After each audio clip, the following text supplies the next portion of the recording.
Good day guys, this is Jeff again with Kapwa Moto TV, and for today's video, mag-change oil tayo ng Honda Click 125i.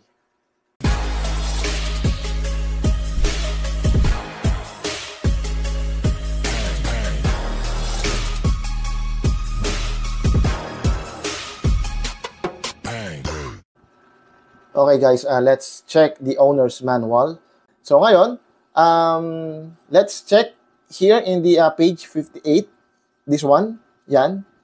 So, yung engine oil, makikita nyo, nandito siya. Ayan.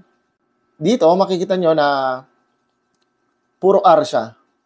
The first 1,000 km is fall down to replace or R.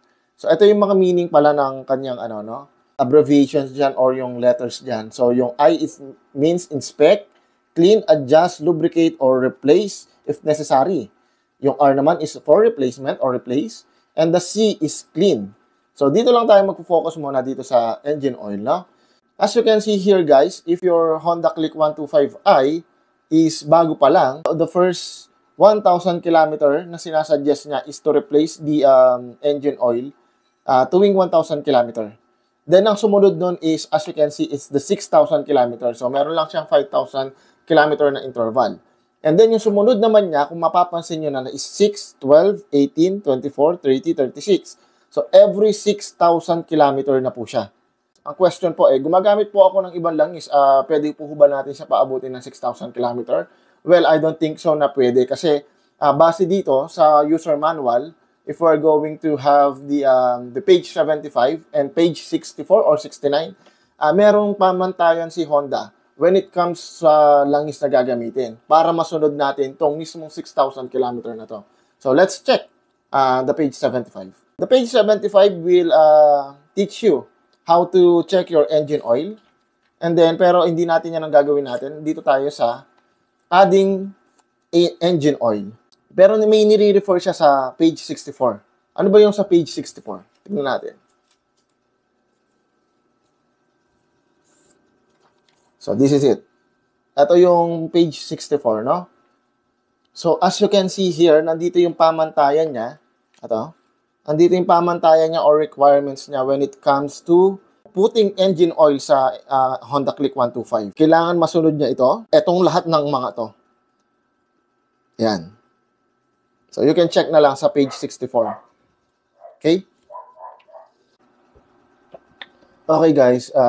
It's better to show you kung ano ba ang langis na pumasok dun sa mismong requirements na sinasabi sa page 64 ng owner's manual. So, by the way guys, this is made from Honda, and lahat ng mga details dito is pasok dun sa page 64 ng owner's manual natin.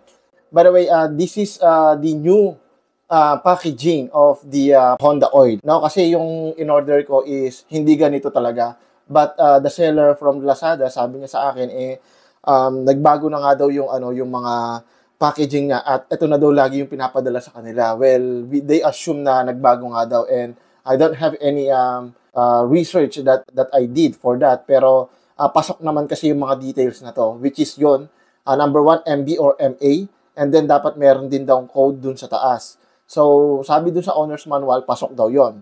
And fully synthetic, hindi naman sinabi. Wala naman yata akong nakita na kung gagamitin mo is fully synthetic ba or semi-synthetic ba or mineral. So, the viscosity, the 10W30, yan as well. Pasok din siya dun sa sinasabi ni Honda. And of course, this was made by Honda, and trusted tayo na ito talaga yung hinahanap niya or requirements dun sa owner's manual na ilalagay natin sa Honda Click natin. Para nang sa ganun is masunod natin yung every 6,000 km na change oil. By the way guys, before we start, ito yung mga kailangan pala natin na na tools, which is the 7mm socket and also a 12mm socket. Pero dahil wala tayong socket, back rinse na lang yung gagamitin natin. So, para na rin naman siyang socket. So, masusungkit na rin naman natin siya sa ilalim. So, ayun mga kapwa, pagkatapos natin ma-prepare lahat ng mga gagamitin natin and also yung oil na gagamitin natin para dito sa change oil ng ating Honda Click 125, babaklasin natin yung dito sa may ilalim. Gagamitan nyo siya ng 12mm back rinse, or kung may socket kayo, much better. Luluwagan natin siya. and patutuluin natin siya hanggang ilalim. By the way, kailangan nyo din pala ng ng parang strainer. Gumawa lang ako, gawa siya sa karton.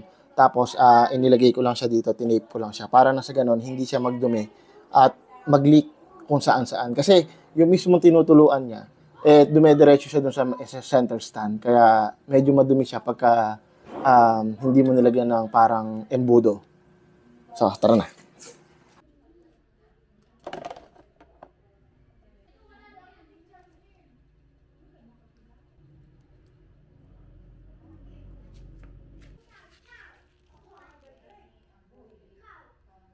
So, ayun, napatulo na nga natin siya mga kapwa, no? Hinihintay lang natin siya na tumulo pa ng lubusan para na sa ganun, at least ay mas mabawasan pa natin yung old oil dun sa loob ng makina. So, mamaya naman, iikot tayo dun sa kabila, is tatanggalin naman natin yung strainer niya. Although, hindi pa napapanahon para palitan yung, or linisin pala yung strainer niya base sa owner's manual, every 8,000 kilometers siya. Pero, I will do this for documentation purposes lang. Okay, yun na nga. Pagkatapos na tumiktik na siya, no, na napatulo, tatakpan na natin siya ulit. So, wag masyadong mahigpit. Usually, dapat meron tayong torque, torque wrench. Isiset niya kung gaano kahigpit dun sa ilalim para hindi ma-lost thread yung crankcase. Pero, sa lagay natin, wala tayong torque wrench is, mano-mano na lang, no? So, hindi masyadong mahigpit, hindi rin masyadong maluwag. Yung sakto lang talaga na hindi apekto dun sa thread ng dalawa, yung crankcase tsaka to. Kasi pag na-lost thread yung dalawang yan, or isa sa mga yan is, kamot ulo ka talaga.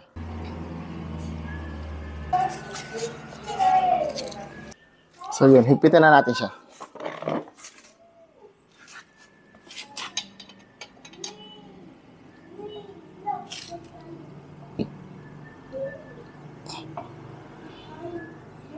Okay na yan. Check na lang natin mamaya kung may leakage siya. Pero kung sa ngayon, ikot tayo dun sa kabila, linisin naman natin yung strainer. Babaklasin na natin siya using this 17mm wrench or socket pala. Pakita ko sa inyo kung anong itsura niya dito. So, ito yung babaklasin natin, guys. So, ang pagluwag nito is counterclockwise, papunta pa ganun. Pa ganun siya, ha? So, halika na, baklasin natin.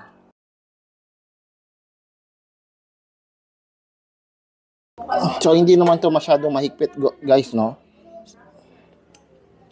Ang diskarte lang dito is dahan-dahan lang sa pagbaklas kasi may spring to sa loob, guys. Pag sumobra na sa luwag tapos hindi nyo napigilan yung spring, tatalsik to. So, kaya dahan-dahan tayo, no? So, ito siya, ganito yung itsura niya, guys, no? So, may spring siya kaya pinigilan ko. So, linisin lang natin to. Siguro, bugahan lang natin or punasan lang natin ng paper towel. Then, ikabit na natin ulit. So, ito na siya. No? Nalinisan ko na siya mga kapwa. No? So, i-assemble na natin siya. So, itong spring niya, itong pag ganun is, nandito siya sa may mismong takip. And then, ito, wala naman ako masyadong nakitang mga debris ng metal or dumi. Pinunasan ko na lang siya sa sa paper towel. So pag ganun yung itsura niya. So bago natin ikabit ito, punasan muna din natin tong mismong dito, yung butas niya.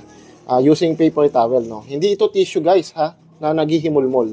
Ito talagang ginagamit ko kasi mas nasisip-sip niya yung mga excessive na use oil. At hindi siya nagiiwan ng debris ng tissue. So, pagkatapos natin linisin, guys, same thing lang din ulit ang gagawin natin. Isasalpak lang din natin to. Ayan. So, diin lang natin siya. Tapos, iikot natin siya ng clockwise. So, ayan.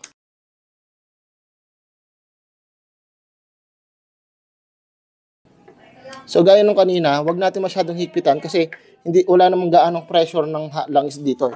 So, dumadaan lang talaga yung langis dito. So, baka ma-lost thread yung ating crankcase. Yan. Okay na siguro yun. Tapos, i-check natin mamaya, paandarin natin kung mayroong tumatagas. Pag may tumatagas, higpitan na lang natin ulit.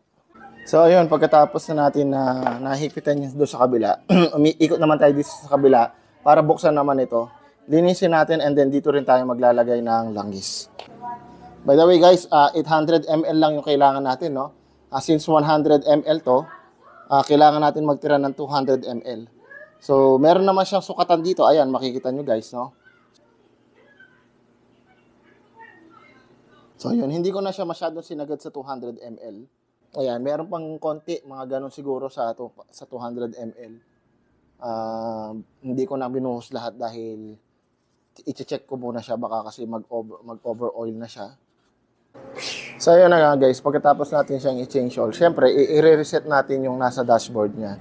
So, para i-reset yun, pindutin nyo lang tong isa na to, itong nasa right side.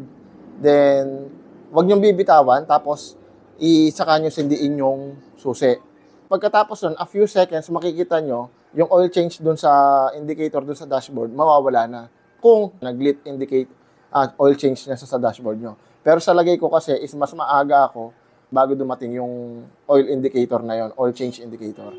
So ngayon, para ma-check natin, pindutin nyo lang yung dalawa na to. Magbiblink yung orasan ninyo doon. Then, isa pang pindot dito. Ayan, oil change. So pwede nyong iset to. Ayan. Pwede nyong iset hanggang 6,000 kilometer. Yan. Tapos, buksan natin ulit.